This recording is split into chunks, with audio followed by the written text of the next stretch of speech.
Thank you very much, Shipa. I hope everyone can hear me. Yes. First of all, in behalf of SDI, we'd like to appreciate for giving the opportunity for us to be here. I had requested that Gail can help put my presentation on the screen. I don't know if people can see it. Oh, thank you. There it is. Thank you very much. So I'm just going to give a brief context of what here Slum Dwellers have been doing in support of, we mainly work with the biggest Slum Dwellers movement in Kenya called Muungano wa Vijiji, and supported by the local NGO, SDI Kenya. Please move to the next slide. So those are basically the numbers. Given the organizers have been very generous with the time, I'll just skip through. But basically, to give you a rough estimate, Nairobi, we are talking about a population of over 4 million people. We are talking about a quarter of them living in informal settlements. Next slide, please. So we are looking at basically a typical characteristic of a slum. Most of the people migrated from the rural areas. Most of them are economic migrants, came to the city to look for work. Most of them have relatives in the city center. And as I mentioned before, 6% of the population live in informal settlements. So most of them live in 10, very, very, very congested. And most of them, it's an average household has 4 persons per house. And the densities are up to 220,000 per acre. That is the latest data that we have. Next slide, please. So continue the estimation, I shared that. So one of the things, some of the challenges is that what our research is telling us is that with an estimation of 200 households sharing one tap, that we have seen that in Mukuru, we have seen that in Huruma, we have seen that in Kibera. And most of them, if you go to Mukuru, 20 households usually share one toilet. Next slide, please. So we looked at our first, why we intervened, and we were the first people to hit on the ground. We looked at what are the challenges in the informal settlements, what are the gaps, and most of you who are aware that most governments are approaching and addressing the issue of COVID on a health perspective. They are not looking at other perspectives. So we look at what are the challenges that may lead to direct interventions. The government is doing targeting mass testing. It has imposed travel restrictions. There's a lockdown in Nairobi. People can't travel to their country. And we are looking at people who have lost their livelihoods. They have lost their jobs. Most of them wanted to go back to their rural areas. They couldn't because Nairobi is under lockdown. The other issue of, given the densities, it's a challenge in terms of people keeping social distances and issues of wearing of masks. And Nairobi was also imposed on a curfew of 7 p.m. to 5 a.m. in the morning. There was closure of schools. There was a quarantine of suspected cases, and some of the challenges which are coming out of although the government is trying to address, was people were supposed to pay for the time they have spent in quarantine. And that, I think, stopped a lot of people from going to testing. People are afraid, if I'm found positive, I'll be slapped with a bill of 42,000 up to 50,000 shillings. So there's also the issue of identifying. So our approach, what we did, number one was to get community organizations and grassroots organizations working in those areas. The other thing was people were a little bit skeptical in informal settlements. They were a little bit of suspicious. There were a lot of rumors. No, the government is blowing this thing out of proportion because they want to tap into resources that are being given by the World Bank. So we started the messaging, we put posters, we translated posters, we made sure that we have supplied posters just for people to understand, we have the community health workers going around just talking to people about the COVID.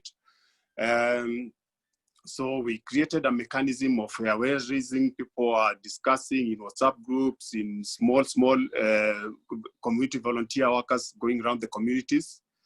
So the other thing was to look at what are the specific things that the slum dwellers require. Number one, I said there was no provision of, as much as the state was telling us and the Ministry of Health was telling us to wash our hands, there was no provision of washing station, there was no provision of soap, there was no provision of mask. So that's one of the things that we made sure that we supply with other partners in this informal settlements. The other challenge was that even with the provision of washing stations, soap and mask, some of the challenges in Mathare, in Kibera, in Mukuru, there was lack of access to clean water. So the other thing we also leveraged on was to get ourselves into the task force which were formed by the government. We are part of the task force that is sitting with the Nairobi Metropolitan Services. I mentioned, so the other thing was also to look at the immediate need was the provision of food aid, because a lot of people, mostly informal settlements, live from hand to mouth. Most of them are casual laborers, most of them work unskilled jobs in the industrial area. They work as domestic servants, and most of them, their livelihoods were cut short. You go to the next slide, please. So as you know, what we have been doing as Slum Dwellers Federation, our role basically is to organize communities around access to basic services, access to land, secure tenure, and access to decent housing. So we have a number of specific programs targeting youth, women. We work with other organizations in terms of training, volunteer community health workers. So we tapped into that network of also the human rights defenders. We also are working with the social justice centers. So our role was also to activate our membership on the ground to be more active. Continue, please. So the other thing, how we leverage on our information. One thing that that got us into these committees, that we had up-to-date, accurate information on the informal settlements. We have done profiles of all the informal settlements in Kenya. We have up-to-date data. So we leverage on that. So at the moment, what we are working on, we are collecting information in 120 settlements in 4 counties in Kenya, and those are the ones which are hard hit by the virus. We also do a daily monitoring. We have people working, the volunteer community health workers working in informal settlements, just talking to people, assessing and monitoring, and we're also sharing this information with the ministry. So at the moment, we have conducted almost 15,000. By last week, we had conducted 15,000 interviews. Continue, please, the next slide. So our contributions to these subcommittees was, number one, to share the informal settlement profiling data, computation of required washing facilities per settlement. The other thing, just to digress a little bit, we realized that even the people who are providing the washing stations, they are providing them at the roads, at the main roads, at shopping centers, but nobody was going deep down. So we kind of share the information to look at where this assistance is urgently required. So we have organizations that like Plan International that came in, that used our maps to identify those areas. So I talked about the weekly monitoring, evaluation, just to see in terms of tracking who has symptoms, who is sick. Please, and also we provided maps of these areas just to help the agencies and the authorities to move around. Next slide, please. So what are the impacts? Number one, I mentioned loss of livelihoods. Majority depend on daily incomes from small businesses and employment, which were greatly affected. And the other thing I also mentioned, they couldn't go back to their rural areas. So one of the challenges was the difficulty in obeying the government directives, the curfews, So you'll find that most of the people who live in the informal settlements, the toilets are usually outside their households.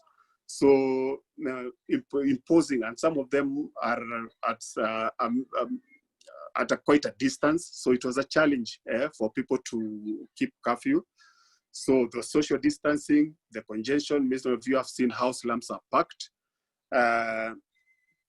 And also the lack of basic needs.